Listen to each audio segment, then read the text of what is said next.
Hey guys, welcome back to Mindset Thursday. So you can see we're a little closer to the screen today. We've got a class going on in the background, so we thought we would come to you a little bit closer. Make sure you can hear us. That's right. So, all right, so today we wanted to talk about really the mindset of like where you are in terms of like quitting. Let's just putting it out there and make it very, very blunt. So, and more importantly, like in terms of your fitness, or even just how you do things in life. Mm-hmm. So but we can use fitness as an example. So you say to yourself, maybe you're sore after a really tough workout. So then what do? You take a day off, or maybe you take a couple days off.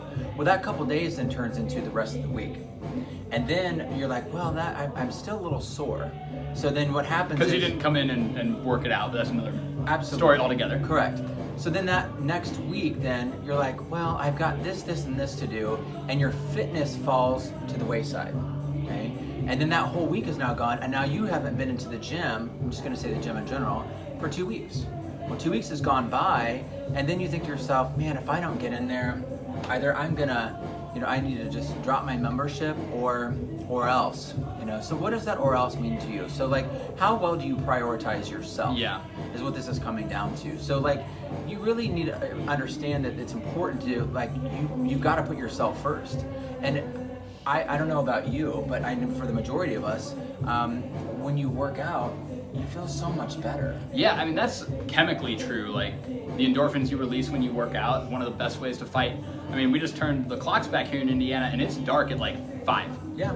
And when you stop getting some people might go into work at 8 or 9, right? And then get out at 5:30 or 6 and literally not have seen the sun all day. Vitamin D levels drop, serotonin levels go away, and you stop feeling good. And one of the best ways to fight against that is with working out. Right. It just releases those feel-good endorphins. You feel very accomplished, and it's one of the ways to fight against seasonal affective disorder, or SAD, right, as they call it, as well. And so there's a lot of science behind this, what we're getting at. And it'll help you sleep better at nighttime. It helps you perform better mentally. Which makes you're better at your job. Yeah, and it's very good for mental health. Not only just your overall health, but your mental health as a whole. I mean, imagine having a really stressful day and coming in and being able to get a good workout in as well. So make sure that you prioritize yourself. That's really, really important in terms of just, and I'm using fitness as an example, but don't quit on yourself. I don't want to say don't be a quitter, but That's kind of what it is though too. I mean, because there's also some amount of like the prioritization of yourself, but there's also some of taking accountability. Like, oh yeah, I can't get in there, so I'm just going to cancel my membership. Like, well, you were getting in here before, right? In order to sign up, you were able to make it work in your schedule. So if you didn't have like a big life-altering change, you moved, you changed jobs, like whatever this big thing that completely rocked your world, if it was just like a couple busy weeks, for you to make that jump is not taking responsibility for prioritizing yourself. You're saying, well, if it works out, great, but you're not like really going after it and saying like, I'm going to make this thing happen for me. Sure. And that's another aspect to it too. So that, I know that can sound a little bit blunt sometimes to say like, hey, like it's on you, right? It's not on somebody else to make your schedule work. If you make it a priority for yourself, you'll find time. If you don't, you won't. So on a sense, like, in order to make it not quit, you need to make sure you're prioritizing yourself and making sure you're taking accountability for those things. Sure. And one way to actually do that too is to see like, well, how do I actually fit this in? If I've got all these different life-changing things that have happened.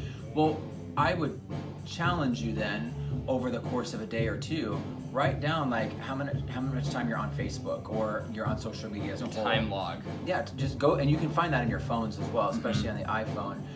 But how much time are you watching TV? How much time are you doing things where it's like it's 1 hour? Yeah. This is 1 hour. 1 hour out of the 24 hours in the day. So like you can find it. You can. So, almost no matter what.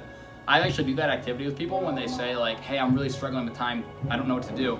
I will say, hey, can I do a time log for you? And we'll write down what they do from the time they wake up, and it's amazing. I'm like, well, we just found you 9 hours that aren't actually productive.